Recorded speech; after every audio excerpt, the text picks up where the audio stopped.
बिस्मिल्लाहिर्रहमानिर्रहीम। अस्सलामुअलैकुम।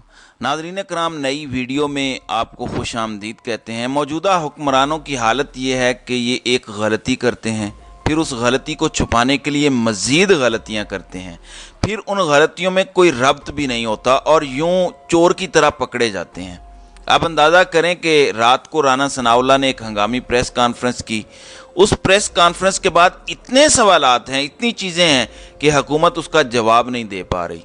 अब जल्दबाजी में एक नया काम किया गया, इल्ला माशाल्लाह, क्या कहने पाकिस्तान के मीडिया का काम तो ये होना चाहिए कि लोगों तक हकायक पहुँचाए, लोगों तक सच पहुँचाए, लेकिन उसका काम है लोगों के जहनों को डाइवर्ट करना, असल हकायक की बजाय दीगर चीज़ों में उलझाए रखना जो गैर ज़रूरी है।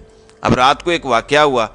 रात को नवाज़ शरीफ जो खासे बीमार हैं, वो नवाज़ शरीफ लंदन में एक कैफ़े में गए, वहाँ पर काफ़ी और कोई बर्गर शर्गर खाया और इस दौरान बताया गया कि उन पर हमला हुआ है और हमले के बाद उसको ब्रेकिंग न्यूज़ के तौर पर चलाया गया और कहा गया कि यह हमला पाकिस्तान तहरीक इंसाफ के सपोर्टर्स ने किया है। कुछ लोगों ने कहा कि तहरीक इंसाफ की ख़वातीन से मुतालिक जो रात को प्रेस कॉन्फ्रेंस आई उसका रिएक्शन था। किसी ने कहा कि जो इमरान खान के साथ हो रहा है ये उसका रद्द अमल है। उसके फ़ौरन बाद जियो न्यूज़ जैसे इदारे ने इस खबर को चलाया। सिर्फ जियो न्यूज़ और बाकी इदारों ने यह भी बताया कि लंदन में नवाज शरीफ पे हमला हुआ है और उस हमले के बाद नवाज शरीफ मुकम्मल तौर पर महफूज रहे। लंदन पुलिस ने फौरी एक्शन लिया और एक हमला आवर को पुलिस ने गिरफ्तार कर लिया। रिपोर्ट्स के मुताबिक तकरीबन 10 हमला आवर थे जो वहां पर आए और एक शख्स हमला करने के लिए आगे बढ़ा। नवाज शरीफ बड़ी मुश्किल से बचते बचाते गाड़ी तक पहुंचे। उनकी गाड़ी पर कॉफ़ी गिरा दी गई, उनकी गाड़ी को ठुड्डे मारे गए, शीशों पर लातें मारी गईं। जाहिर है बेचारों की गाड़ी भी ज़ख्मी हो गई होगी। उनकी गाड़ी भी उनकी तरह बड़ी सेंसिटिव है। हम जैसे आम पाकिस्तानियों से ज़्यादा इन लोगों की गाड़ियों को हुकूक हासिल होते हैं। ठुड्डे लगने से वो ज़ख्मी हो जाती हैं, लेकिन हम आवाम को चपेड़ें पड़ जाएं, डंडे पड़ जाएं, हम लोगों की ना इज़्ज़त नफ्स मजरू होती है और ना हमें तकलीफ़ होती है। तो रात ये खबर चलाई गई कि 10 लोगों ने कैफ़े में हमला किया। जाहिर है पाकिस्तान में भी इसका रिएक्शन आना था और पूरा सोशल मीडिया एक्टिव हो गया। इसका एक मकसद ये भी था कि राना सनाउल्लाह ने कल एक प्रेस कॉन्फ्रेंस करके जो बोंगी मारी उससे तवज्जो हटाई जाए। अब अगर जियो न्यूज़ जैसे इदारे इसको चला रहे हैं तो आपको समझ आ जानी चाहिए कि हुआ क्या होगा। जाहिर है पाकिस्तान का मामला होता है तो पाकिस्तान में तो सब कुछ हो चुका होता। इवन जो लड़का पकड़ा गया है वो आकर मान भी लेता कि मेरा ताल्लुक़ पाकिस्तान तहरीक इंसाफ से है और मैंने ही हमला किया है। इवन वो ये भी आकर बताता कि इमरान खान ने इसकी प्लानिंग की थी, इमरान खान ने इसकी मंजूरी दी थी, लंदन हमले का प्लान जमान पार्क में बना था। तो नवाज शरीफ की माँ पर इमरान खान के खिलाफ एक और मुकदमा बन जाता। लेकिन खुशकिस्मती से क्योंकि वो लंदन है, वहाँ पर इमरान पाकिस्तान की तरह बर्बरियत और बेइंसाफ़ी नहीं है। इसके फ़ौरन बाद मुर्तज़ा अली शाह जो जियो न्यूज़ का रिपोर्टर है, जिसने ये एक्सक्लूसिव खबर नवाज शरीफ पर हमले वाली दी थी, उसने दोबारा बताया कि a clarification, Nawaz Sharif was not attacked, PTI was not involved.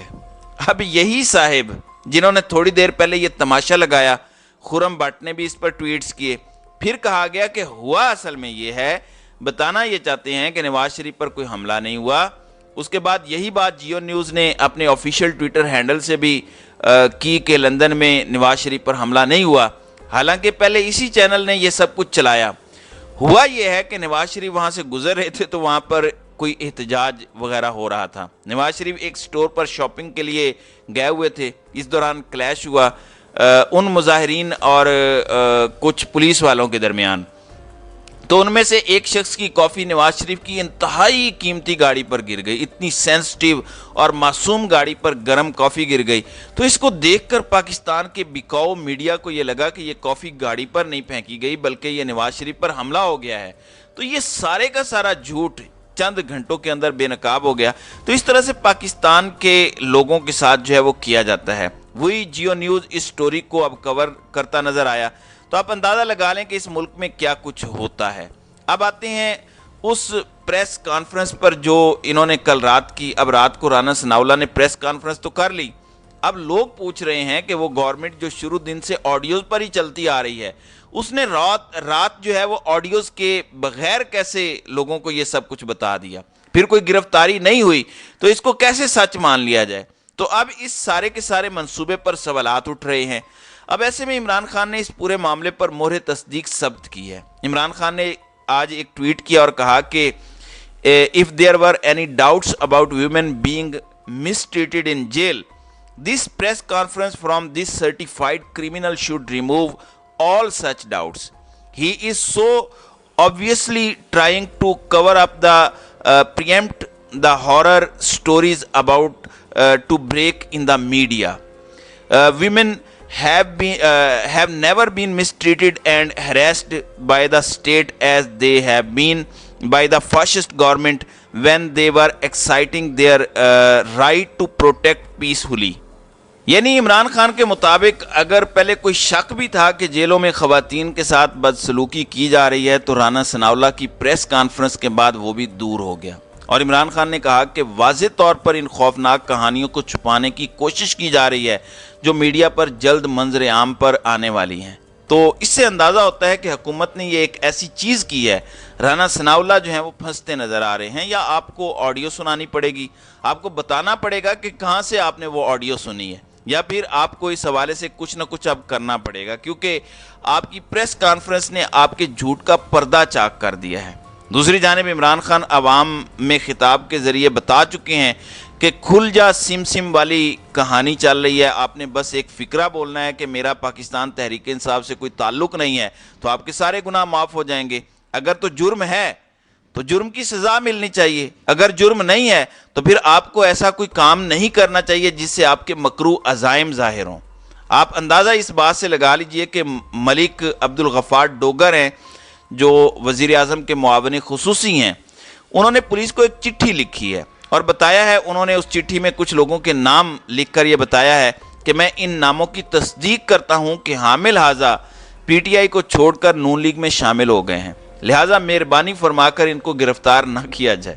یعنی نون لیگ کے ایک شخص نے پولیس کو یہ کہا ہے کہ دیکھیں یہ جو لوگ ہیں یہ اب پاکستان تحریک انصاف کا حصہ نہیں ہے، اس لیے اب ان کے سارے گناہ معاف ہیں، اس لیے آپ نے ان کو گرفتار نہیں کرنا۔ تو اس سے اندازہ لگا لیں کہ پاکستان میں جرم اس وقت احتجاج کرنا ہے، یا جو ایکٹیویٹی ہوئی یہ والا جرم ہے تو پھر قانون کے مطابق چلیں۔ دوسرا پھر یہی ہے، اور نظر بھی آ رہا ہے کہ تحریک انصاف کو ختم کرنا اس وقت ایجنڈا ہے، تو یہ چٹ خود ایک بہت بڑی کہانی بتاتی ہمیں نظر آ رہی ہے۔ رات کو پاکستان تحریک انصاف نے کچھ تبدیلیاں کی، کیونکہ اسد عمر چھوڑ کر چلے گئے، تو اسد عمر کے چھوڑنے کا مطلب یہ تو نہیں ہے کہ پاکستان تحریک انصاف کا کوئی سیکرٹری جنرل نہیں ہوگا یا تحریک انصاف اپنا کام کرنا چھوڑ دے گی۔ اب عمر ایوب کو ہی پاکستان تحریک انصاف نے اپنا جنرل سیکرٹری مقرر کیا، اور انہی کے گھر رات 12:30 بجے چھاپا پڑ گیا۔ یہ سب سزا دینے کے لیے کیا گیا کہ یہ کیسے ہو گیا کہ عمر ایوب نے تحریک انصاف کی نئی ذمہ داری سنبھال لی۔ دوسری جانب مذاکرات کی طرف حکومت جو ہے وہ آتی نظر نہیں آ رہی۔ ان کا خیال ہے کہ یہ عمران خان کی کمزوری ہے۔ دیکھیں، یہ عمران خان کی کمزوری نہیں ہے، عمران خان آپ لوگوں کو ایکسپوز کر رہے ہیں کہ عمران خان تو بات کرنا چاہتے ہیں، مسئلے کا حل نکالنا چاہتے ہیں۔ شبر زیدی نے بھی پچھلے دنوں کہا کہ آپ نے دوست ممالک سے مدد حاصل کر بھی لی تو آپ قرضوں سے نہیں نکل پائیں گے، آپ کے حالات بہت زیادہ خراب ہیں۔ حماد اظہر نے کل دعویٰ کیا کہ پرائم منسٹر نے انویسٹرز کو کہا ہے کہ آئی ایم ایف ڈیل اب کینسل ہو چکی ہے، تو اس کا واضح مطلب یہ ہے کہ ہمارے حالات آنے والے چند دنوں کے اندر مزید خراب ہوتے نظر آ رہے ہیں، اور حکومت کہہ رہی ہے کہ عمران خان 9 مئی کے واقعات پر معافی مانگیں۔ انہوں نے کنڈیم کیا ہے ان واقعات کو، لیکن ظاہر ہے اس سے نون لیگ کی انا کی تسکین نہیں ہو پا رہی، اس لیے یہ مزید فساد جو ہے وہ کچھ عرصہ برپا رکھنا چاہتے ہیں۔ تو ناظرین کرام، آپ کی اس ویڈیو کے حوالے سے کیا رائے ہے؟ آپ اپنی رائے کا اظہار کامنٹ سیکشن میں ضرور کیجیے گا۔